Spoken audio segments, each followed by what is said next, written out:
You know, we live in a world where people have become accustomed to getting information on demand, at home, at ultimate convenience levels, from their desktop or their laptop or their phone. And it's good occasionally to pause and realize that all the information that we get there is not necessarily reliable or complete, and that if we focus only on what we can find readily via the internet, we're missing out on a whole lot of other information that has never been digitized, that has never been indexed, that has never been made instantaneously accessible. So even though things have changed a great deal from the time when I first came up with this presentation, and we have a great deal more available to us than ever before at our fingertips, this still holds true. There are still riches to be mined and gleaned from archival sources and from libraries, for that matter. And so here is, if you've been contemplating going to the State Archives of North Carolina, or any archives for that matter, this presentation may give you a bit of a preparation level for that experience, and I hope it does that for you. Years ago, when I put this together, we were actually doing annual field trips to the archives for our patrons here at the High Point Public Library, where we would team people up individually with particular research questions with someone who was more experienced, and all get on a bus and go to the archives on a given day and work on the problem that we had laid out in our plans, and follow that plan to see if we could find some information that would advance those research problems and try to overcome them, surmount them. So I first began going to the archives about 32 years ago with my dear friend Francine Swaim of Liberty, North Carolina, who was my predecessor as editor of the Journal of the Randolph County, North Carolina Genealogical Society. Francine held that position for 20 years, and after an apprenticeship of several years with her, typing up her articles, this was before we had, I don't think I even had a computer at that time. I just had a digital typewriter, proofreading and doing some research that she printed. She retired, and I carried on as editor for an additional 14 years. That ended when I was asked to edit the North Carolina Genealogical Society Journal in 2011. Francine was a great teacher. She knew the archives backwards and forwards and had personal relationships with many of the folks who worked there. And through her, I acquired enough knowledge not to be afraid of all the policies and procedures that were in force at the archives. I grew more confident about what was available there and the search methods I would use to get what I was after. I had so much success working there over the years. In fact, I went there last month. I'm continuing to work there. Thanks to the skills that she transmitted, I felt confident and grew in my confidence over time. And now it's second nature to me. So I want to share some of what I learned with you. Archives can be forbidding places on the surface, but we are lucky in North Carolina. We have one of the oldest and most voluminous state-level archives anywhere. And the staff is more open to genealogists than many of the other archives I've visited. They're not just focused on historians. They want to help you to the extent that they're able. So relax and get to know the advantage of using archives.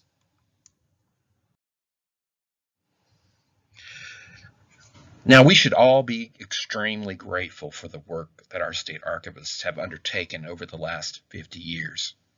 In former days, it was extremely difficult to get at many of the records that were housed in our county courthouses. Except for deeds, vital records, and probate records, that is, wills and estate records, they were often very difficult to find, squirreled away in every spare corner, attic, and basement room, with little or no organization, and no measures taken to protect them from vermin, weather, natural decay, or destruction by water or fire. Because they had accumulated in such numbers over the years, those records were not considered of immediate value. Those that weren't, due to age, were frequently tossed into the garbage by local clerks and officials. Sometimes they were put into the hands of unofficial and untrained caretakers. in the community who had little idea of how to handle or preserve them. Frequently, those folks were just well connected or had a general interest in history. There were few security measures, so anybody could waltz into the courthouse, rummage through the papers, and carry materials away without consequence. Some records were even loaned to individual researchers who may never have returned them. This lack of control explains a lot of the gaps that now exist in our public records. But beginning in the 1950s, the North Carolina State Archives began to work with local governments to evaluate and remove records of permanent value, which were not needed on site at the courthouses themselves, to their facility in Raleigh, where they could be cataloged, arranged, and preserved systematically. They established agreements with the counties whereby archival staff would continue to remove records over time on a regular schedule. Any original records that the courthouses needed to retain permanently, the archives undertook to microfilm so that duplicate copies could be available in Raleigh for research. The archives also created microfilm for documents in its collections that were too fragile to handle anymore. The microfilm contributes toward the preservation of the original. Because of all this hard work, today the North Carolina State Archives is the largest state-level archive in the nation. It has reached into every corner of North Carolina and has become a one-stop shopping place for researchers in North Carolina state, local, and family history. You can research any county or city in the state all at this one location. When it comes to county records alone, the archives holds 9,000 bound volumes, 21,000 FiberDex boxes of papers, and over 24,000 reels of microfilm. That doesn't include the other material that it holds at the state level in private collections. If you visit the archives of other states, say Georgia, Virginia, or Tennessee, those come to mind particularly, you will realize how lucky we are that these local records have been mostly consolidated into one location, because in those other states, that is not the case. A lot of the original records are still at the county level, and there's been no effort to collect them, to bring them together into one location. And also, we have to be thankful that the staff of our archives are trained to be friendly and helpful and open to researchers. That is not the case in many other places that I have researched, and I will just restrain myself and not name any names, but I think you probably have had similar experiences.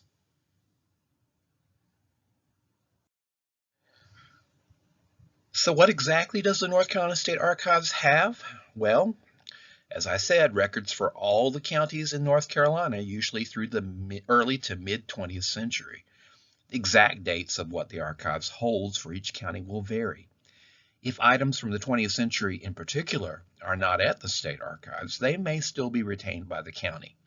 Other records from even earlier periods are sometimes still in private hands, or they could still be located in libraries or courthouses, but that's relatively rare because the folks at our archives have done a great job of collecting and bringing everything together. Secondly, records relating to the activities of the governor and the General Assembly going back into the 18th century. And that can be very helpful for even family history research, believe it or not. Petitions to the governor and petition to the General Assembly contain many names of citizens, average people you wouldn't expect to find there. There's a lot of detail. Did you know, for example, that divorces before the 1830s in North Carolina had to be granted by the state legislature? They were not granted locally, so those records are at the state level under the General Assembly session records. Records of all state agencies that survive, including those of the Secretary of State, who kept all the papers related to state land grants. The Secretary of State also kept military-related papers for applicants for military bounty land related to the Revolutionary War service in the Continental Line from North Carolina. The Treasurer and Comptroller, State Treasurer and Comptroller's papers include claims against the state for monies expended during the Revolutionary War, including the claims of private citizens.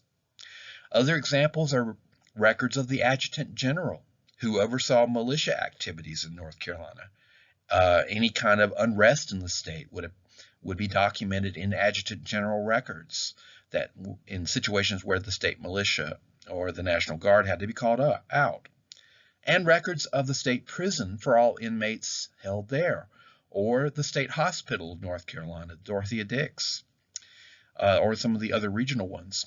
North Carolina Supreme Court case files are housed at the archives. The state Supreme Court is the highest court of judicature in the state to which any case could be possibly appealed from the lower courts, and average people would be arguing before the court through their attorneys, people that you may be descended from. If the local records have disappeared due to a fire or a flood or whatever, maybe some of your ancestors had cases that were heard at the state Supreme Court that will reveal details about them and their relationships. Then don't forget the records of the District Superior Courts of North Carolina, which existed prior to the establishment of a Superior Court in each county in 1806. Those were courts that sat over several counties in the late 1700s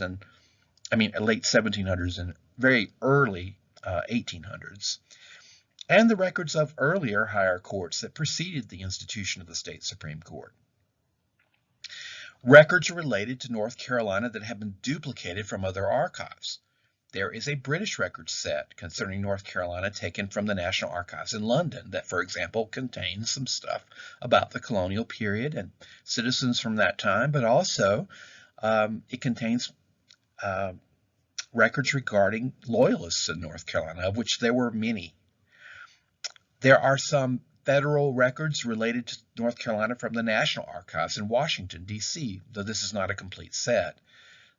Think about it, for example, the federal district courts that were established in North Carolina and the cases that they heard, which involved often disputes between citizens of different states or involving violations of federal law like piracy or interference with the mails, for example, in the 19th century. There weren't too many federal crimes in the 19th century, but there were a few particularly egregious ones, treason's another.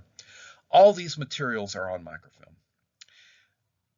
The archives also has private records related to North Carolinians which have been donated to them, including a large set of family Bibles, a sizable proportion of which have been digitized, and papers of some citizens.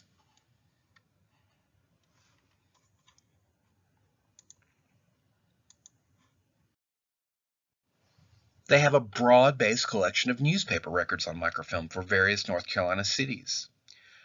They have early death certificates on microfilm, though these have been superseded by the online databases, of course, by now. They also have a limited collection of books related to North Carolina history and genealogy for use in the search room, including many published collections of North Carolina records, printed legal reports, and compilations taken from the papers of individual governors. There is also a large collection of cemetery surveys, including a pre-1914 card file burial index from the WPA survey of North Carolina cemeteries of the 1930s. And finally, there is an extensive photograph collection of North Carolina people and places, which are mostly indexed if they know the sitters and the subjects. They have been indexed and can be found through the catalog of the State Library, the Discover catalog. These are, of course, largely prominent people, but there's some average people in there too, and ordinary places that you might be interested in. But you must prearrange with the photo archivist to see these images.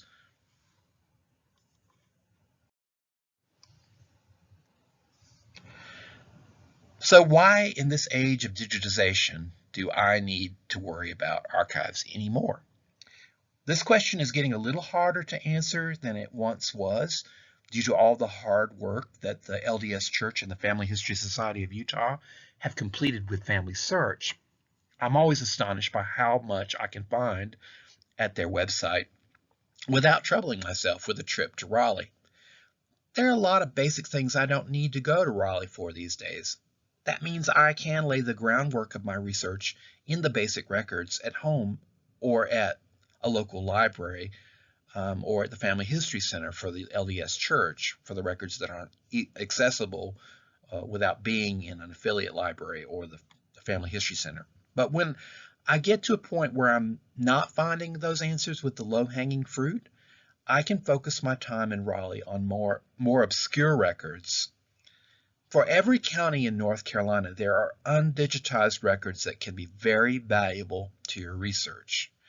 I recommend that you consult the County Records Guide issued by the Department of Cultural Resources, and you'll see just what has been skipped by Family Search.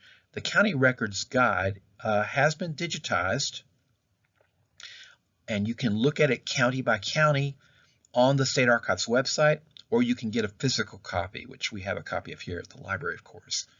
There's a lot, but it varies from county to county. For example, recently, I went to the State Archives to dredge up the books of the Wardens of the Poor Minutes for Guilford County.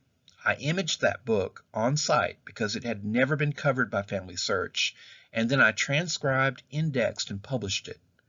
I could say the same about the 31 boxes of Guilford guardianship records covering the years 1775 to 1993, or the 17 ledgers of recorded estate records from 1816 to 1868.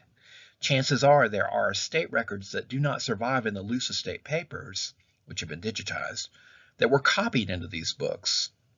Another example, recently I went to image a state docket series for Guilford County because that is the record of criminal court cases that were heard before the Court of Police and quarter sessions, sort of the average, everyday kind of minor criminal affairs that were handled by the lower court that involved the most average people.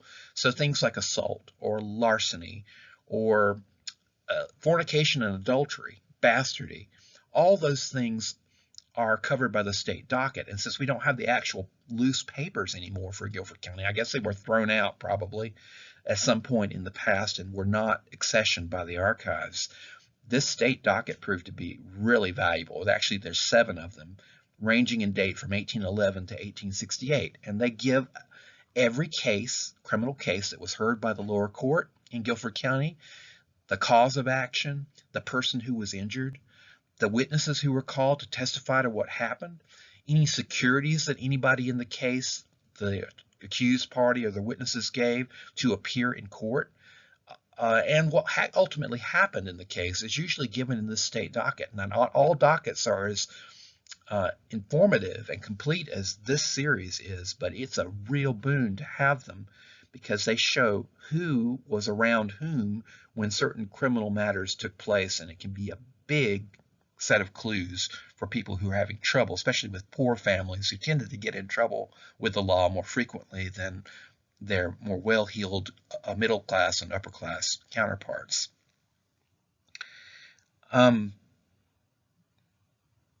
Another thing Family Search has never touched is the criminal action papers for any of the counties.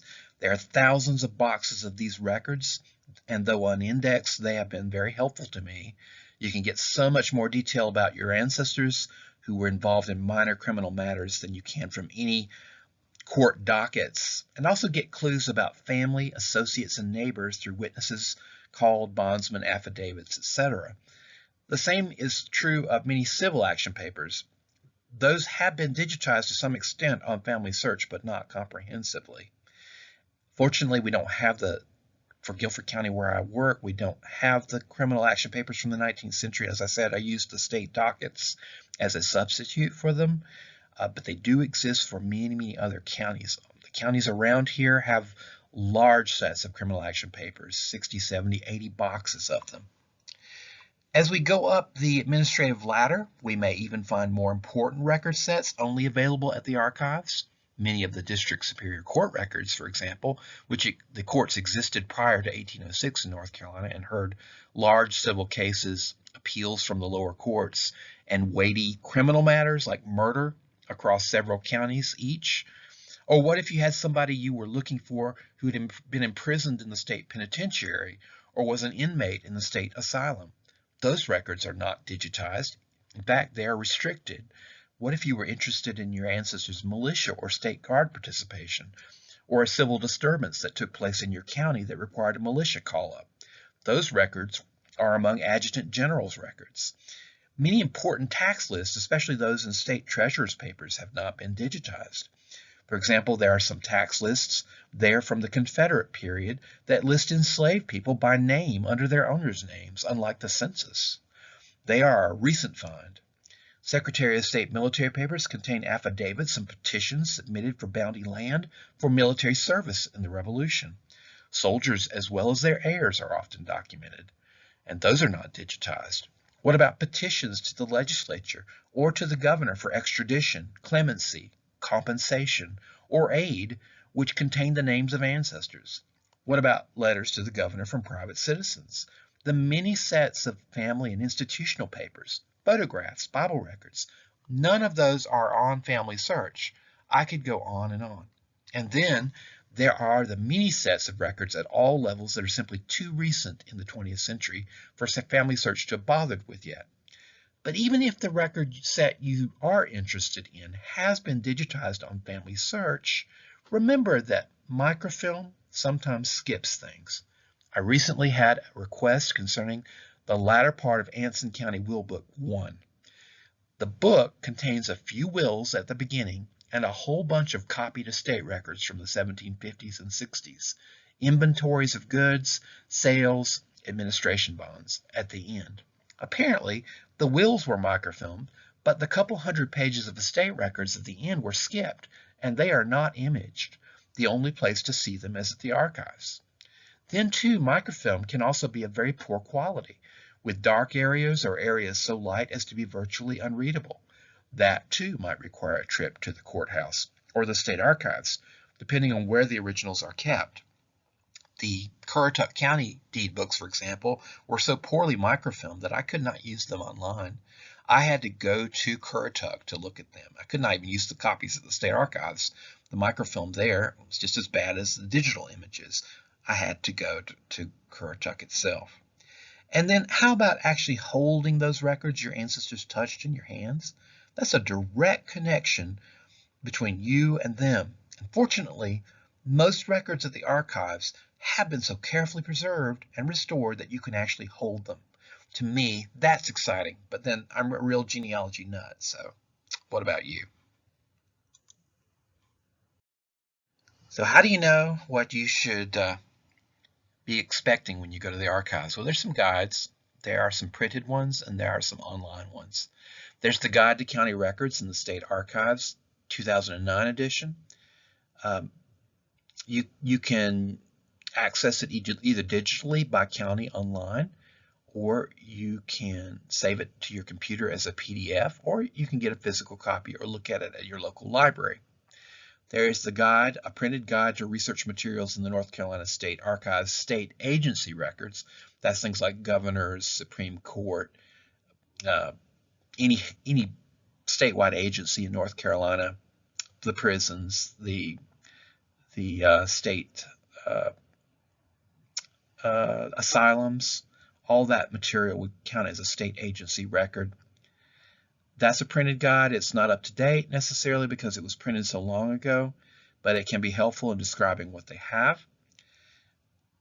The Guide to Private Manuscript Collections in the North Carolina State Archives covers all the family papers, all the institutional papers from private sources that they have collected, and that dates even further back to 1981. Again, more complete present-day record is going to be available only online on their catalog.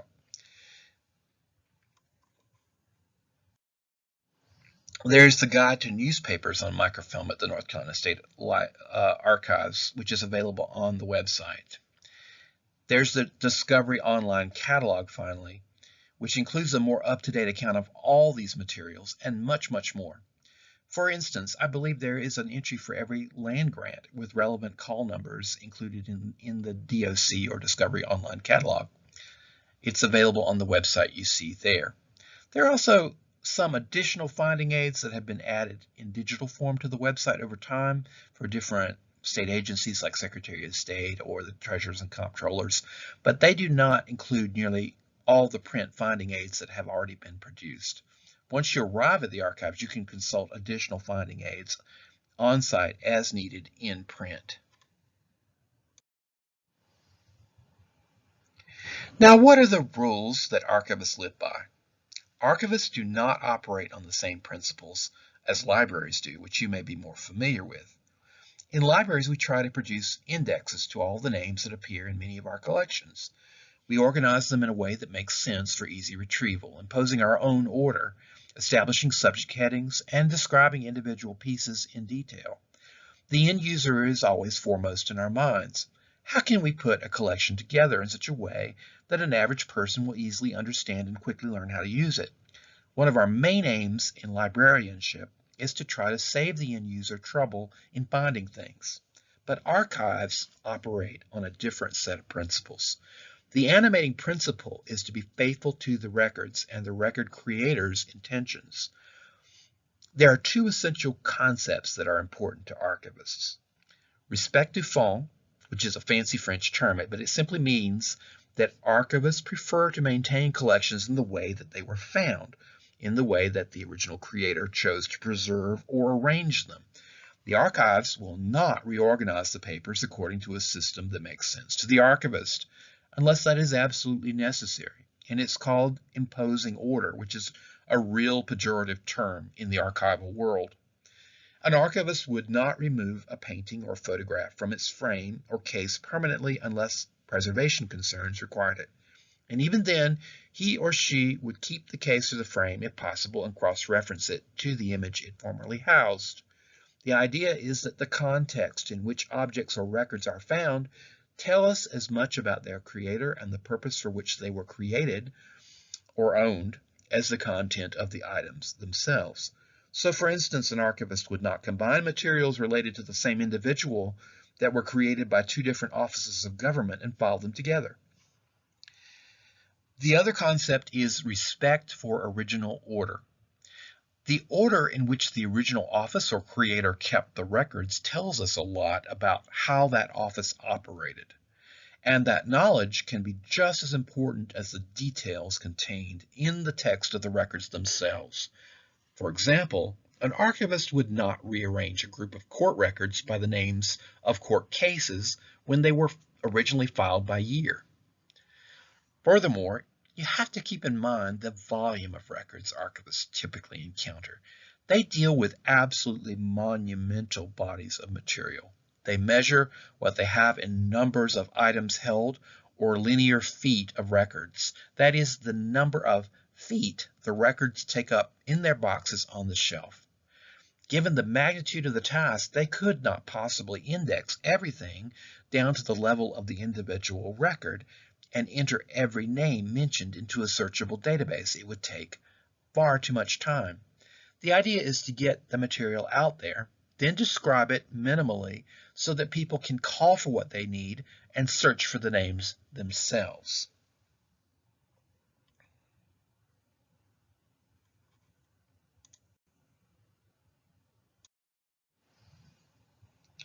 The biggest mistake people make when visiting the archives is just to assume that they can just ask for everything you have on, say, Forrest Brown. Now, librarians won't love you for that question either, but they will usually react with far more indulgence than an archivist will. The first thing the archivist will ask you, if he's polite, is where Forrest Brown lived and when, and what particularly you would like to know about him. There are some sets of records that are organized by name, for instance, marriage bonds, pre-1868 marriage records in North Carolina, deeds, marriage licenses, wills, or estate files. But most records are organized by the county or other jurisdiction, then by the category of record they fit into, then perhaps by the office that created them, and finally by date range. No records have an every name index attached to them. Even when we're talking about those records which are organized by name, not all the names recorded in them will be part of the organization or indexing scheme. So for instance, if I'm looking for a marriage license for Forrest Brown and his fiancée, Johanna Dreyer, in Craven County, I'll begin with an index to marriages for the county organized by groom. Alternatively, I could use a cross-index to brides. Those are the names that are going to be indexed by the original record keeper.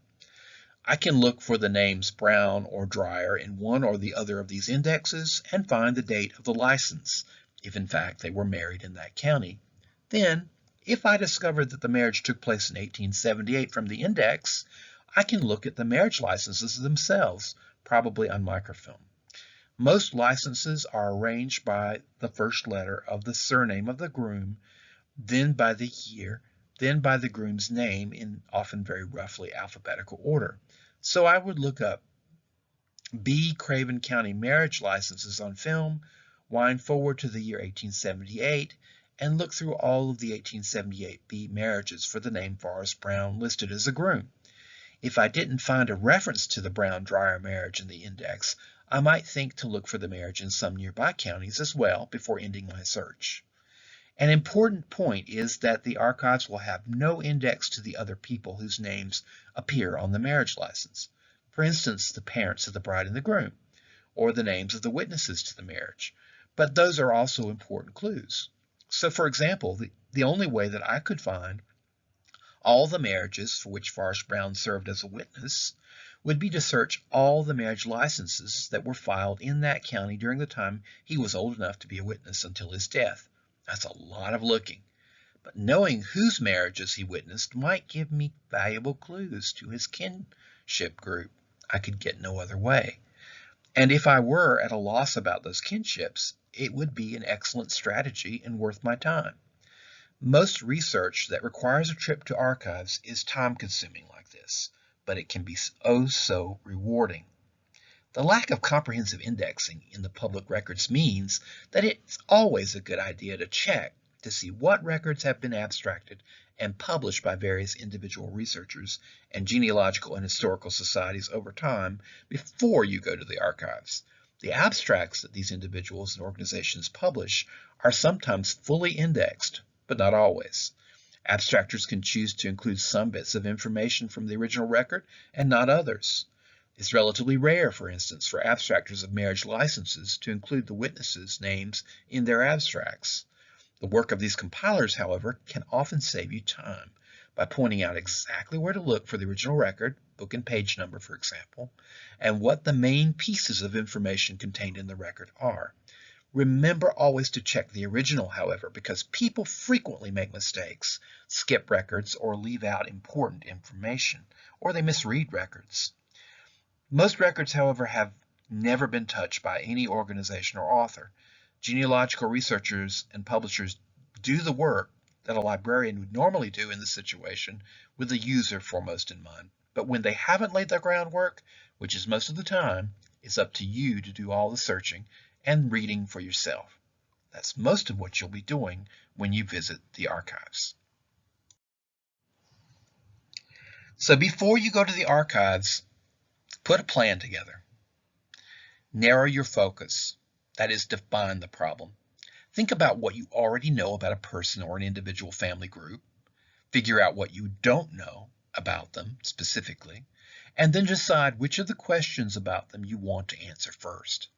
Prioritize that, in other words. A prerequisite is knowing exactly when your ancestor lived and where. If you don't know where they lived and when they lived, you'll have no idea which county's records to use, or if you know the county, what time period is important to you. Secondly, strategize. Once you've decided on your question, you'll then think about what kinds of records have survived in the county where the ancestor lived for the time period in which he lived that might help you solve the problem. Do what research you can in advance using published abstracts and transcriptions and the records imaged on Family Search in the catalog and records sections. Leave your time at the archives, which will be precious, for consulting things that you cannot get remotely.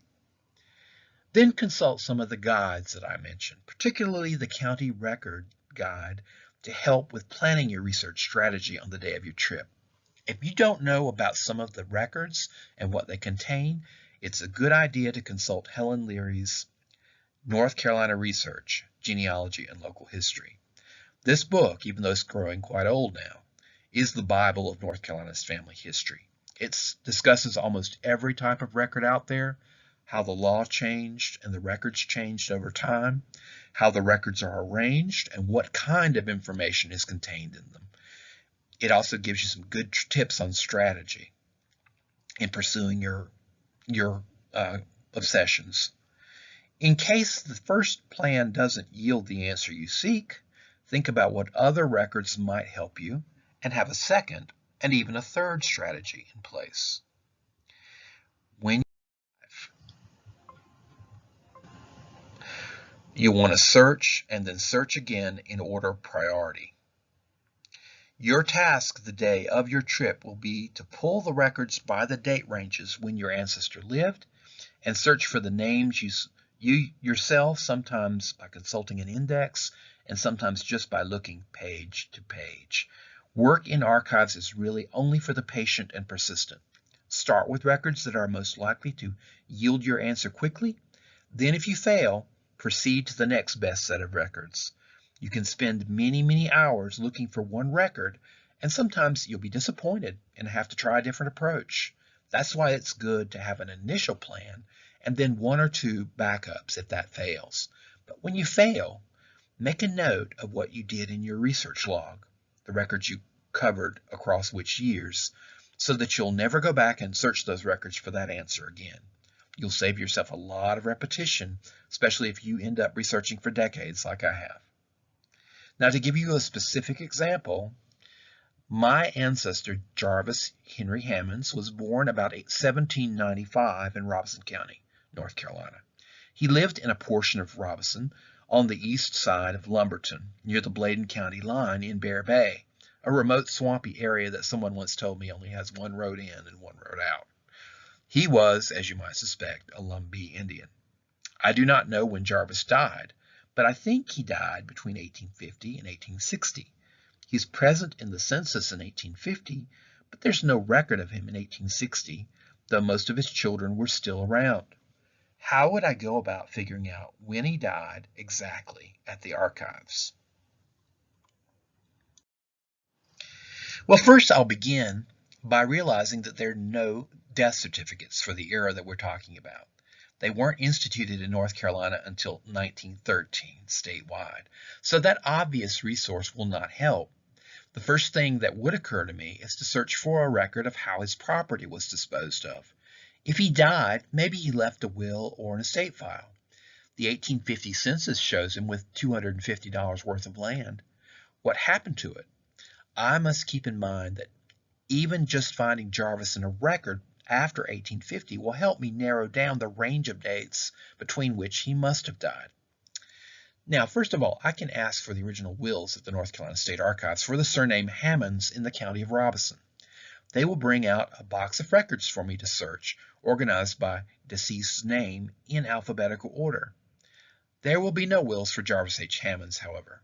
There's a printed index to all the wills prior to 1900 that I could use to confirm this before ordering up any wills. It's called Mitchell's Index to North Carolina Wills, and it gives precisely whether the original record survives and whether the copy put into the will book survives and what book and page number it's on. But there's none for Jarvis, so I don't even really need to call for the Hammonds wills, for this purpose anyway.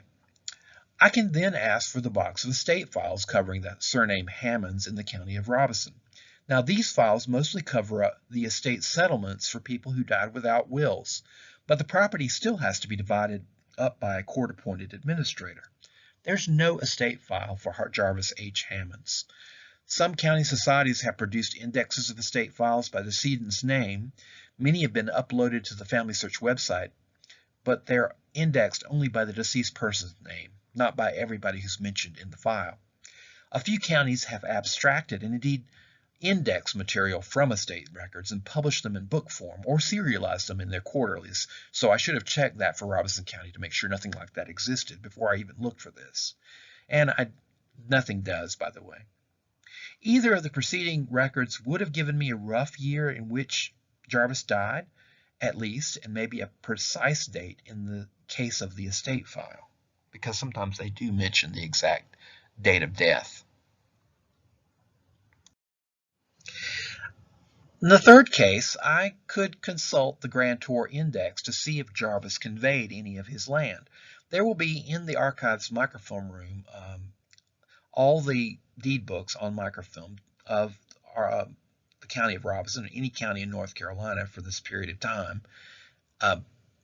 the originals are still going to be in the counties because they're still needed there. But even if Jarvis had been forced to sell his land to pay a debt, his name should be in that index. Turns out there's no deed, as you can see here on the right, showing us to whom or when he conveyed any property he may have owned in 1850. In fact, his last deed was recorded in 1840. It may be that he owned no property in 1850, just declared the value of the land on which he was living, but which he did not own. Or it may be that the deed by which he conveyed it has never been recorded, which was possible in the 19th century. And now I'm running out of options.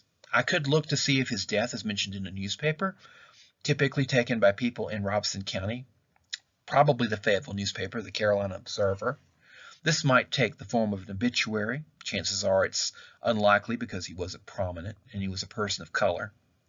A story related to a sensational death like a murder would probably be in a newspaper, and that might have happened, but the chances are not great.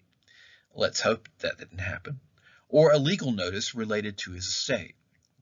Now, this approach might involve a lot of looking. Given that he wasn't a prominent man, an obituary might be a long shot. If his death was unusual, that's another matter. I might try to see if someone has contributed his Bible record.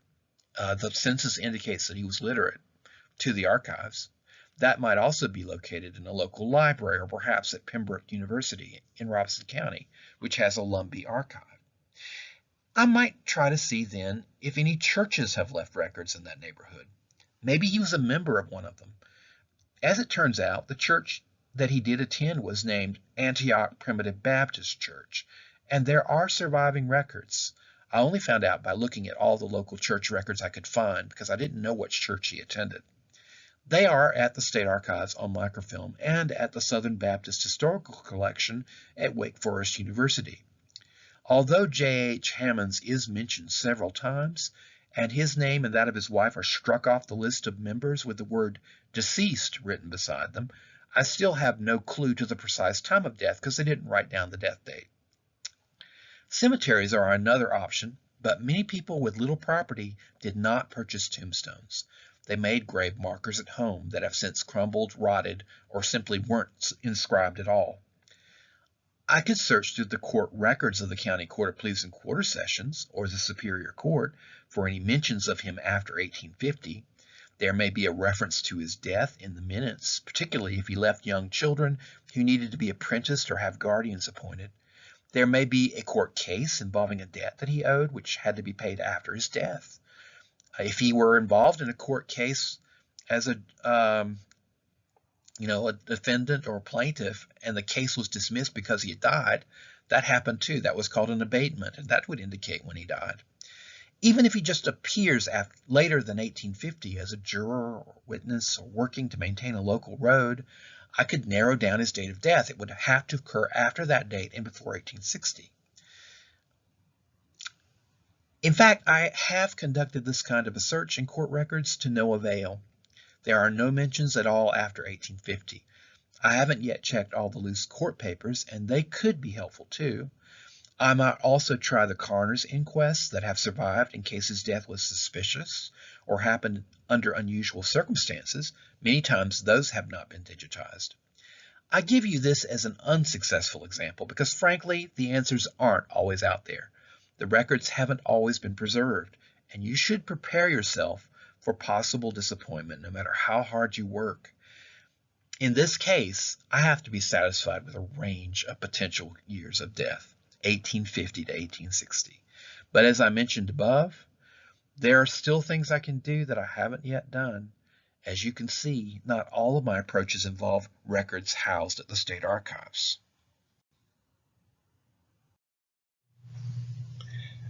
So now that we've discussed the general way in which records are organized at the archives and how you might tackle a particular research problem, I want to give you a brief visual tour of the facility and acquaint you with basic policies and procedures.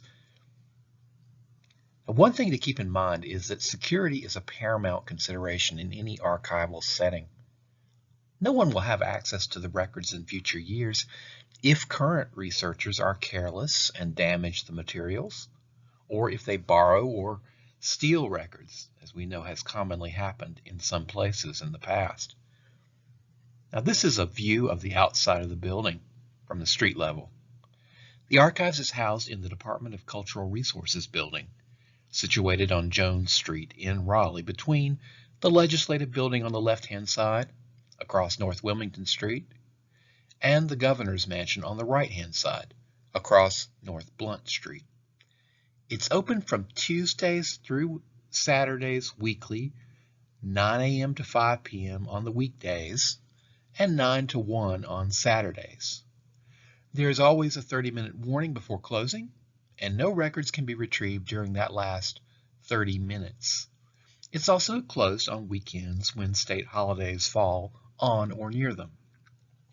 There are also a couple of days in January when they typically close for a comprehensive inventory. There are parking spots just outside the front door for handicap parking. There are metered spaces on adjacent streets and a parking lot across the road where you can pay for the day. Free parking is sometimes possible 1 block away around the Governor's Mansion, but you have to get there early for the spaces. On the side of the building near the Governor's Mansion, there is an accessibility ramp for those who don't want to or can't tackle the steps leading up to the front doors. You can enter through one of the doors near the right side of this photograph at the entrance hall or lobby. Everyone must check in with a security guard who is seated just inside. In times past, building level security just wanted you to show your driver's license, sign in, and then they would issue you a visitor's sticker to wear on your clothes. Now they probably just look at your driver's license, ask you to sign on a sheet, and ask you where you're going and wave you along. The archive search room is located on the left-hand side of the building as you enter, near the legislature, that side on the legislative building side. On the second floor, there are elevators and a stairwell on that side of the building that you can take to ascend to the second floor. Visitors are free to use the elevator as well if they need to. There are also restrooms on the first floor. Some are located just off the lobby near the facade, down a little hallway, and a men's bathroom is located in the back of the lobby, beyond the elevators on that side. On the first floor, we'll see the main state library entrance. As we approach the elevators, there's a mezzanine or half floor between the first and the second floors, marked M on the elevator selection panel. Now there is a genealogy section in the state library. It's now on the first floor, not the mezzanine where it used to be. And it's a place where you can do a lot of research. They have probably the best genealogical collection of books and maps and other materials about North Carolina. They have filing system of vertical files on different families and North Carolina topics. All kinds of materials there, and very helpful staff that can help you. Sometimes the best place to do your research, at least preliminarily, is through those published genealogies and local records collections that have been put into print and indexed, as we've talked about before. And there are a lot of people who get started at the archives who are obviously not used to archival research, or not really at the stage where they need the archives. It's often suggested that they go down to the state library genealogy section and begin their research there. Now our focus is on the archives. We know we need the archives to do the things that we're interested in, so let's stay focused on that.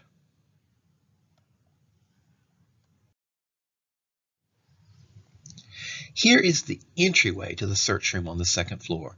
Just off the second floor, elevators and stairway entrance. In the other direction from this view down a hallway are the men's and ladies' restrooms for this floor. You can leave the search room for a short break at any time without any fuss or bother, just so long as you're coming back quickly. Even you can leave some of your materials that you're using on your table for a short break of that nature. I've never known anyone to steal personal belongings at the archives, but it could happen.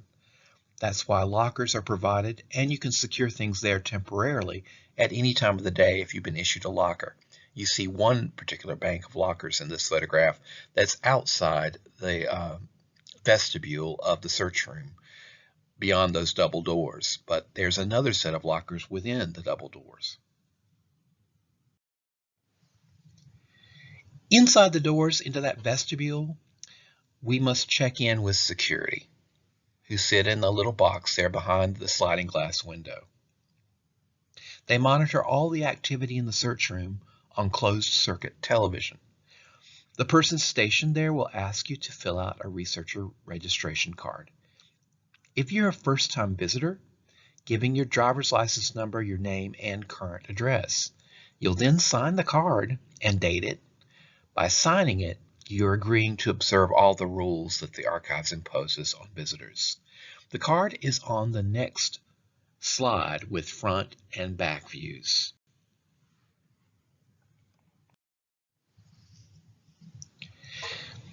So the security person will assign you a researcher number, which is written on this card, called the Archives ID number on the first obverse side. You will take the card along into the search room for the day, but the data will be entered into the computer system, and there will always be a record of your identifying information and of your visit on that particular day.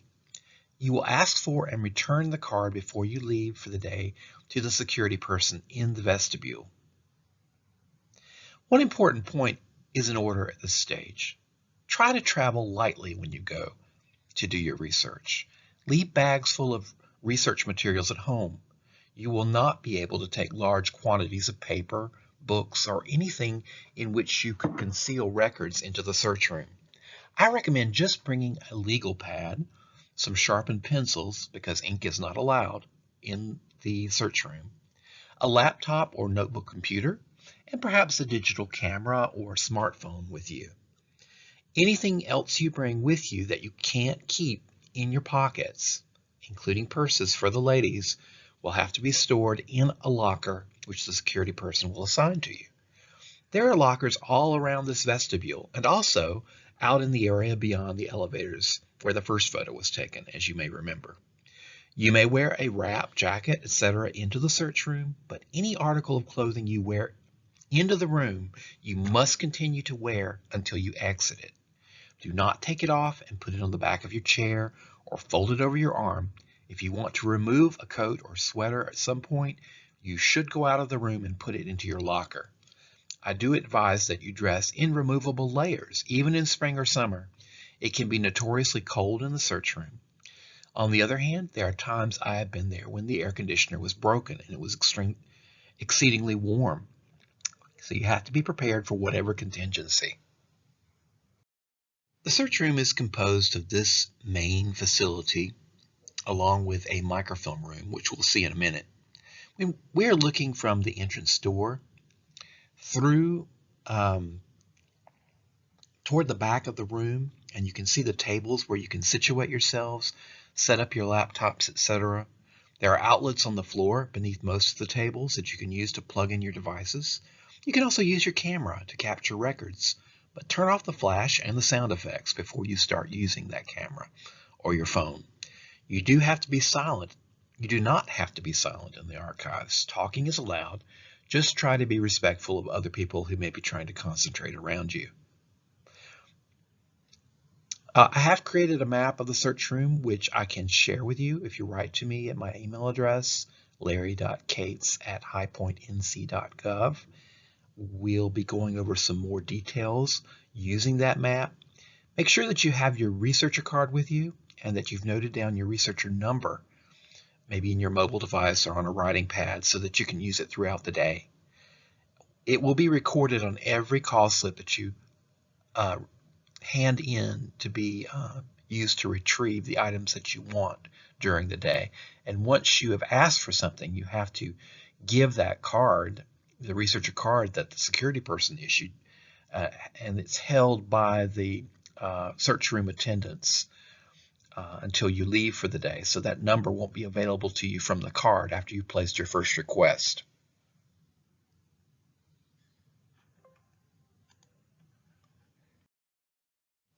Okay, let's go over some basic rules for using the archives. Now you're going to request each set of records you want using call slips. We'll soon talk about the information that might be recorded on a call slip. Use your pencil to fill them out. Mechanical pencils are okay. Never use a pen. And the archives itself does provide pencils if you've forgotten yours, you've left it behind. Just try to remember to return it at the end of the day. You may request as many different records as you want, but keep in mind what you can realistically finish in one day. Don't ask for far more than you can handle. You can always make more requests later in the day if you finish with what you have. The manuscript records and volumes are kept in the vault, which is located through a door behind the service desk. You can see the desk behind that bookcase and the pillar, and there is a little door in the corner near a bookshelf. That is the door to the vault where everything is held. And when items are brought out, they will be put on that bookcase for storage until you request them. Only staff may go behind the desk or into the vault. They retrieve what you want and place the boxes or volumes on shelves located near the entrance to the vault behind the desk. When you place your first request, you will turn in your researcher card to the archivist along with your call slips. The reference staff will hold that card until you leave for the day.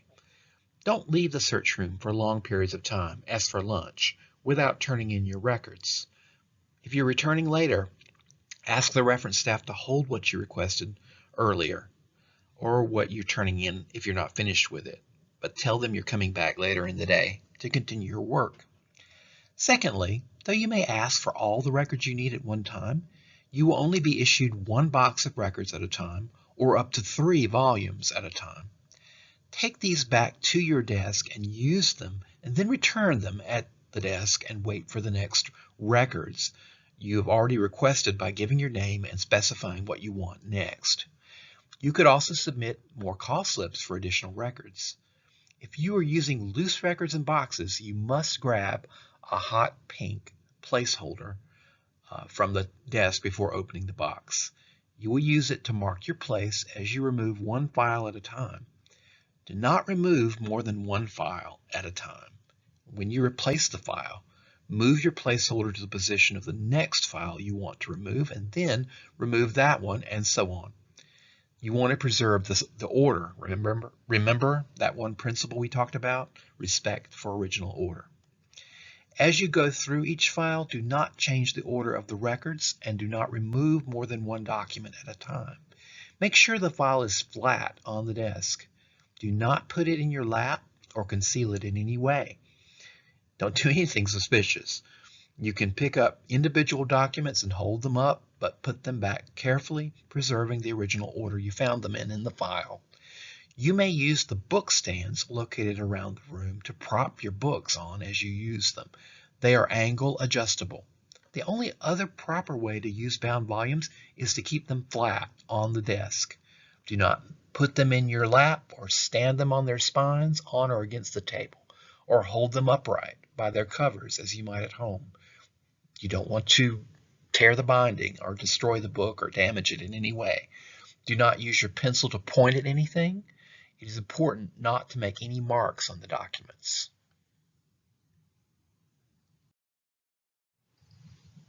As you look through the loose papers, you may wish to have copies made of individual documents. There are copy slips and paper clips available to help you flag a document that you want copied in a particular box. And you see an example of that to the right. There's a handout associated with this to show you precisely how to flag documents to indicate you want a copy, and I can provide that too if you write to me. But I'm going usually demonstrate this when I'm doing this live to show you exactly how a document is flagged. There are a few details to fill out on the slip first, including the date, your name, and what exactly you want copied. And at the bottom, you can note the box number and file, the name that the record is taken from. That's for your own future reference so that you can give a complete citation and find the record again in the future. The call slip that you've completed will be stapled to your copies when they're finished. When you filled out the slip, fold it so over the side of the document that is nearest the top of the box and paper clip it to the top edge so that the clip is not in contact with the document itself. It's only in contact with the flag. Then the flag will hang up out of the box so that anyone looking into the edge of the box will be able to see exactly which documents you want copied. Return the file to the box and clip anything else in the box that you want copied in a similar fashion. When you're done with the entire box, return it to the archivist with the lid open so that they will know to move it to the copy room. And it may take a little bit of time for them to complete that. There are fewer people asking for them to make physical copies these days because we have so much digital equipment available to us to make easy photographs of things. So I would say if you want copies made from volumes, which are very difficult and time-consuming for them to copy, and I would really, with anything, think about making digital copies using your phone or your camera. With a digital file, you can enhance and blow up the images. You can print them at home at will. You can share them with other researchers by attaching them to email or to your family tree. You can improve them using photo editing software. You can zoom into them infinitely. They're free, so what's not to love about that, as opposed to going through this laborious process of requesting a physical copy from the archives. When you're finished for the day, return all your requested material, ask for your researcher card, collect your things, and check out with a security person. You'll have to hand over your search room registration card and any papers or pads that you were using in the search room. Your personal papers will be examined for any concealed documents and then returned to you. You may have to lift the lid of your laptop to make sure that they see nothing is concealed in it. When you're cleared, empty out your locker, return the key, and then you are done.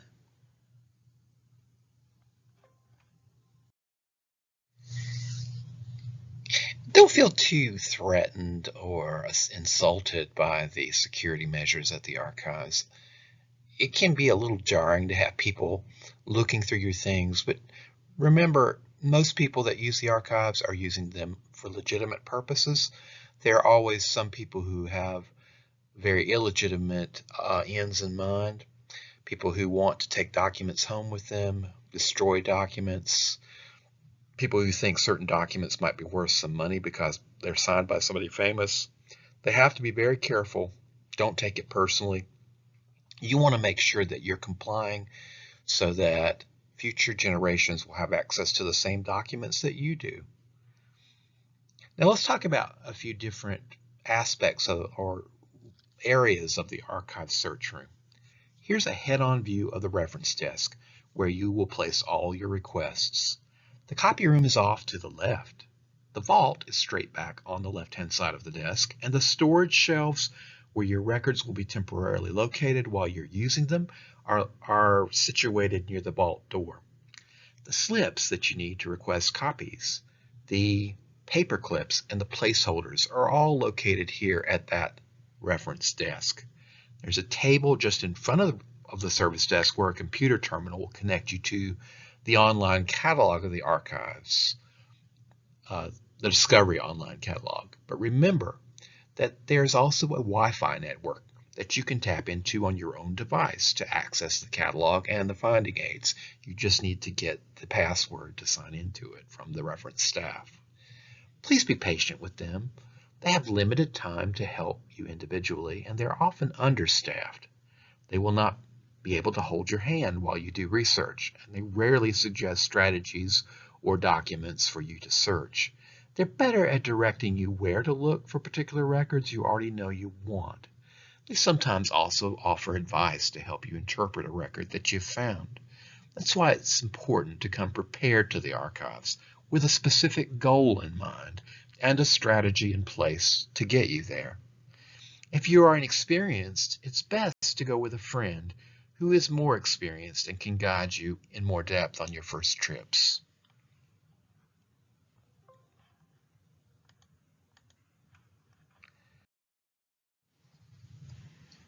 There's a significant map collection at the archives.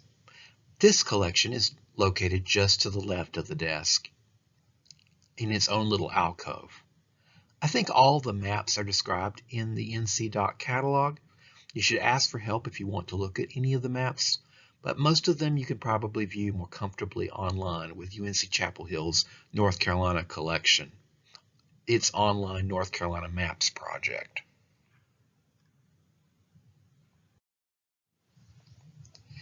The archives has a small book collection located at the back of the room. Mostly it consists of Department of Cultural Resources publications. In fact, I think you can buy current department publications at the archives using a check.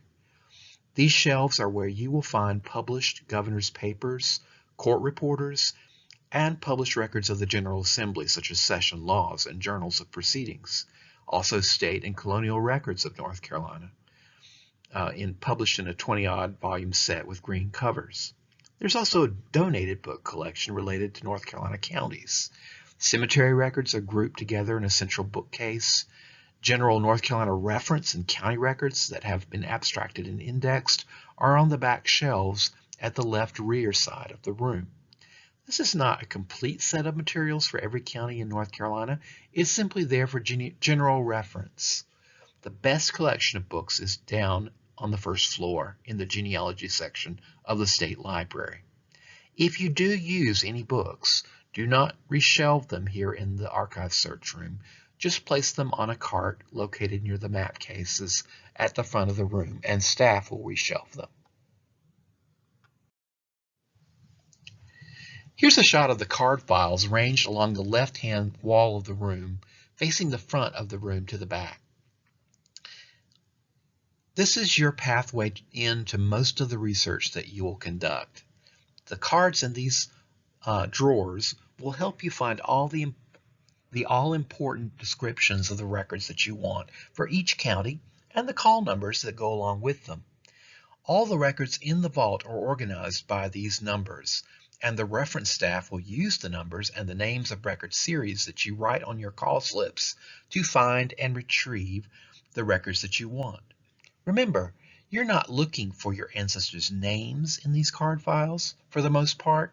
You are looking for the county and the type of records and the date range you think will help you find answers about your ancestors in keeping with the research strategy that you've already plotted out. Now, there are several different types of card files in this location. You see they go from the front almost to the back of the room. There are a lot of cards there. The county records card files are the most important to you as a beginner and the ones that we'll concentrate on tonight.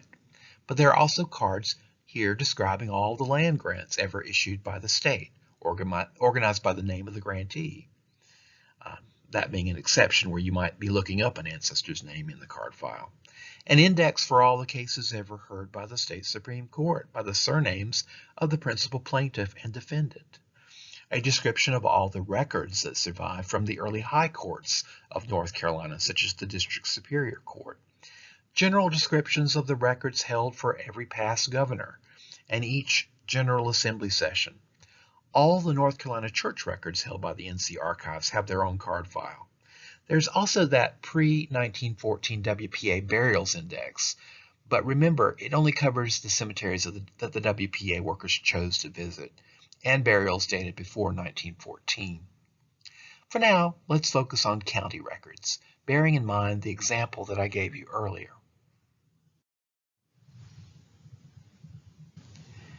The card file is organized first alphabetically by county.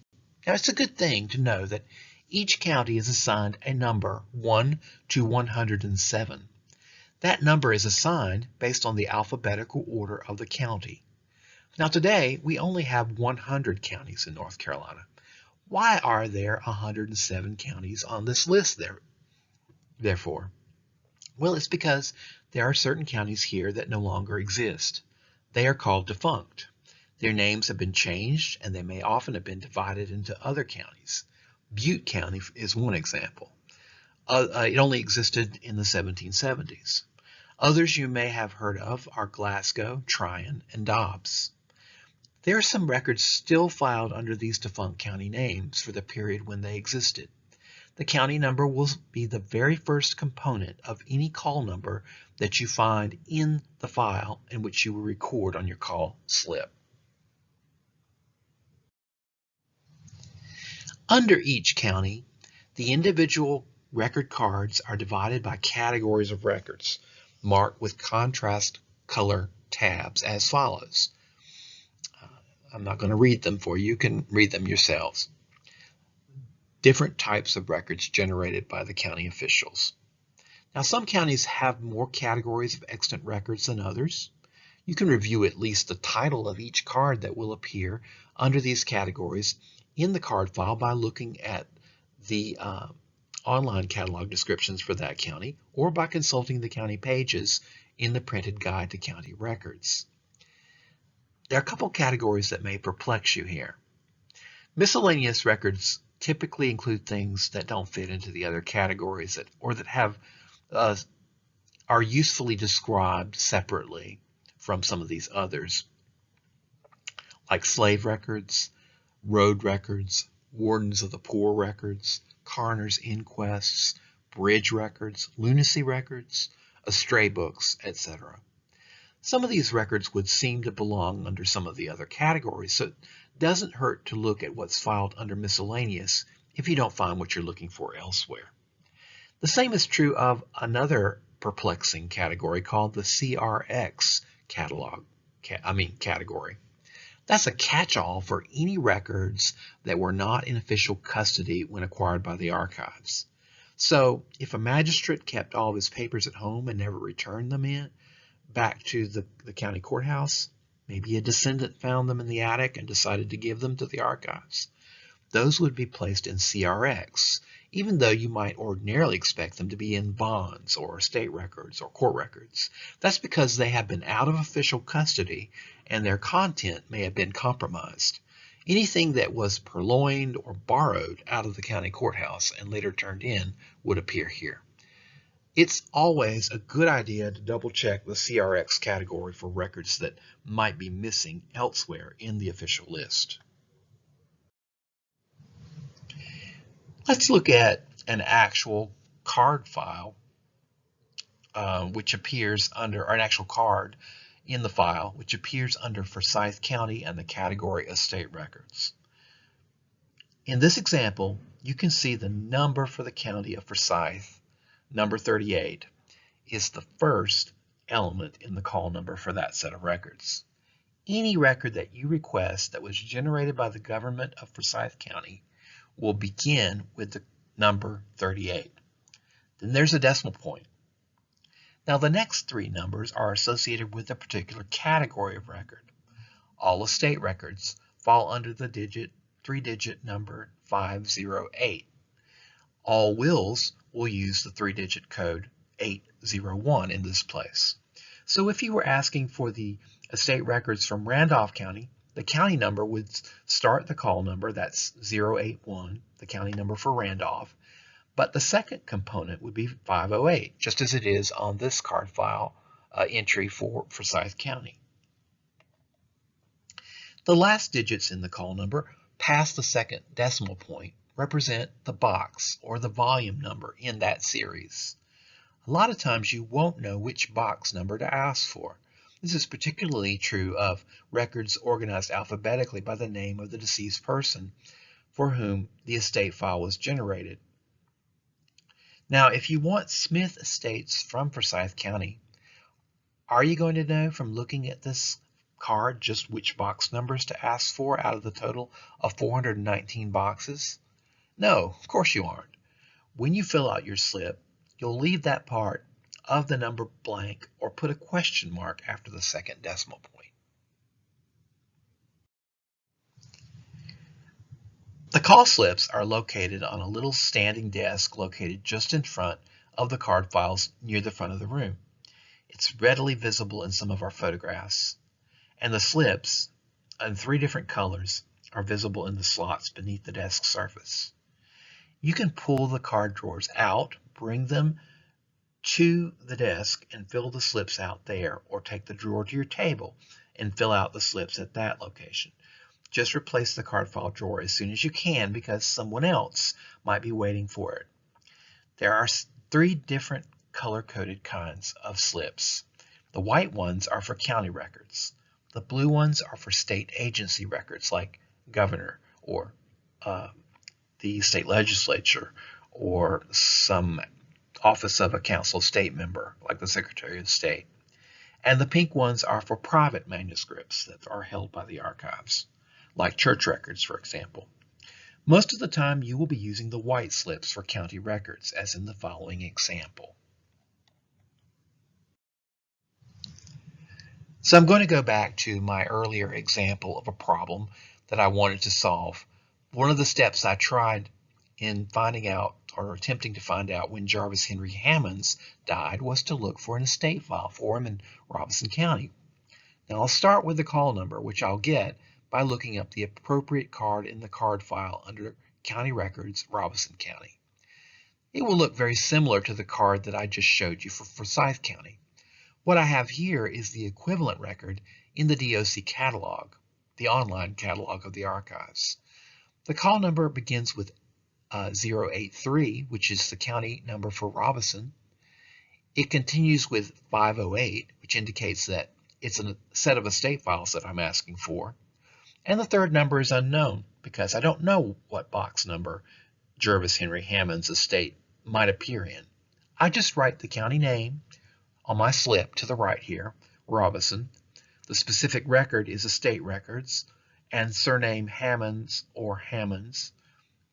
Now, I could write out his full name here, but if they don't find that name, they won't bring a box. They'll just tell me that there's no such file.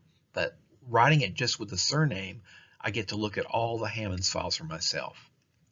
Then my patron ID number, which I wrote down earlier on my pad so that I would have it after I turned my researcher card in. That's the number that is unique to me and is used to track exactly what I've touched. Under that is today's date, and finally my name at the very bottom. I turn this in and the appropriate boxes box is brought out. I look at those boxes one at a time. I do not find my guy and I return the boxes, using my place marker as I look in case I might need to withdraw a file.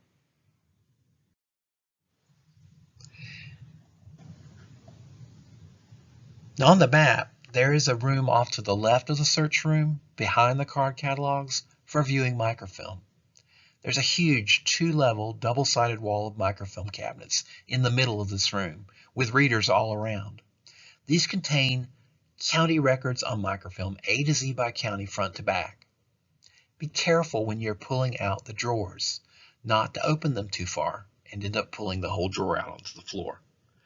These cabinets separate the newer microfilm readers and printers which are at the front of the room from the older microfilm viewers at the back, and they don't make copies. Those ones at the back, it's just these ones at the front that you can make copies with. Those are made with quarters, which you can get some quarters from the research desk if you need to make change. This room is pretty brightly lit. It's easier to read from the reader printers than from the older readers because the reader printer screens sit parallel to your face. The readers in the back of the room have screens angling up toward the ceiling and the fluorescent lighting, and that makes it difficult to read the surface there. You'll also see that there are additional cabinets of microfilm in the front and the back of this room, not just the ones in the middle. In these particular locations, front and back, you'll find early death certificates for North Carolina, some municipal records for North Carolina cities and towns, newspapers on microfilm for almost every municipality in the state that had a newspaper, Revolutionary War vouchers, Secretary of State land grants. These are very highly used documents that usually don't get to handle. You have to use the microfilm instead because they're so fragile. British records that they captured from the UK archives, some federal records, particularly the circuit court records and census records, and private collections and church records on microfilm that they don't really have the originals of. They just got to image them. Now, I've told you that the archives has a huge set of original paper records in the vault for each county and for each agency of state government, So why would you have additional county records on microfilm in this particular room? Well, microfilm is an important medium for storing information compactly in less space. But using the microfilm can also help to preserve the original records from wear and tear. So there are some records in this room that the archivist will recommend you use instead of originals for that reason. But when it comes to county records, in the printed or online guide to county records, you'll find a complete list of all the microfilm records for each county after the list of original records. Some of the microfilm records do not exist in the original at the archives. The original books and papers are still in the county courthouses. The archives only has the microfilm. That's especially true of deed books and indexes and of the marriage registers and licenses. So in Raleigh, you must go to the microfilm room if you want to study land or post-1868 marriage records. By the same token, for the federal and British records in this room, the originals exist only in the United States or British National Archives. Newspapers are on microfilm because it's impossible to preserve many original newspapers because of the low quality paper, and it's certainly impossible to store them given how much space that you would need. There are a few rules to observe in the microfilm room. Do not replace the lenses on the microfilm readers on your own. Get the staff to help you with that. You could need a different lens for different microfilm depending on the size of the image, the clarity of the image, how much you need to be able to magnify it. Bring change to pay for your copies, quarters only. Feed the machine as you go, 1 quarter at a time. You can use your camera on the microfilm display, but it's more difficult to get a good image from a backlit document than paper. Do not open more than one reel of microfilm at a time. Replace each reel in its original box before you open the next, so that you don't get reels of microfilm crossed up in different boxes. Do not put any of the microfilm back in the cabinets yourself from where you got them. Place your used reels on the carts near the front of the room and the door to the search room.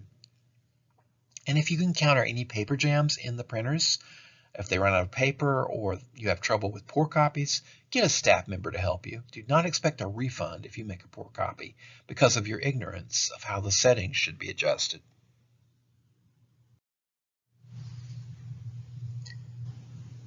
Like every other archive in the world, the North Carolina State Archives has stepped up its own digitization efforts in recent years so that you can access your favorite records at home in your stocking feet. And as you might imagine, that process has accelerated over the course of the pandemic, when at least initially it was difficult to have in-person research. This is the anchor page online for those various digital collections. They've done a lot here around early governors and legislative papers, early tax lists for various counties, all the loose troop returns from the Revolutionary War, and some other military records, particularly the War of 1812 pay vouchers and materials related to World War I prepared for the centennial just a few years ago. More things will continue to be added. Just remember that the digitization may not cover every record in the boxes. And when you're searching, you won't be searching for your ancestor's name in general unless they were the principal subject of the record. Instead, you'll be searching for the county and the time period that you're interested in, and then look at each document that seems interesting to you, page by page, scanning for names. For example, a 1799 Orange County tax list will not have a list of all the taxables entered into the index. It'll be indexed by the date and the county, and maybe by the captain's names for the various subdivisions of the county. A petition submitted to the governor in 1810 for clemency for a horse theft, which carried a capital sentence at the time, committed by Joel Simpson in Sampson County, will be indexed by the county, the governor, Joel Simpson, and maybe the man he stole the horse from, but not by all the signatories to the petition, or all the witnesses who gave testimony to the circumstances of this misunderstanding and his otherwise good reputation. The other thing you can do remotely is request research help from the archivists. This is something you do if you want to know if a particular category of records exists, maybe. or you want advice about where to look for evidence of a particular fact, or if you already know that the record exists and have a precise reference book page and you want a copy. Now, I made such a request for an image of a page from an early Randolph County tax list because a transcription that I was using indicated there was some uncertainty as to what an original name in the list was. Now, I thought a close-up view of the name could resolve my question, and the archivist kindly obliged, since I knew from the transcription precisely what part of the list the name appeared in. Do not ask in your remote requests for open-ended research from the archivists. They don't have that kind of time. The fees for copies and mailing are pretty insignificant for North Carolina residents. So it's a great service to avail yourself of when it makes sense.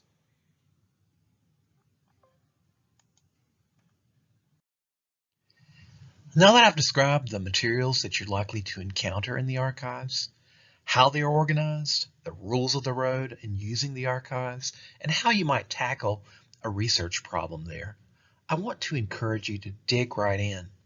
There's a lot to know about working there. I continue to learn about things that I never existed in their collection. How could I not, considering how large it is? It's natural to be a bit bewildered at first. It takes time to get used to the lay of the land. But by all means, get started. With time, you'll feel very much at home. The biggest challenge is just learning to read the handwriting. The more you do that, the more accomplished you'll become, and the more quickly you'll be able to scan through the records. I've found so many answers at the archives over the years that I couldn't have located anywhere else. Much of my time has been spent just methodically poring over county court papers where my ancestors lived without benefit of any indexes, just page by page, and the payoffs have been enormous. If you have a lot of ancestors in one county, it will certainly pay off to search those records during the period they lived there methodically and completely. Remember, the indexes are not by name for the most part. You search the records for the time period your ancestors would have been present in the county from end to end, selecting the records to search based on the question that you want to answer. If you do that, you're sure to find something wonderful.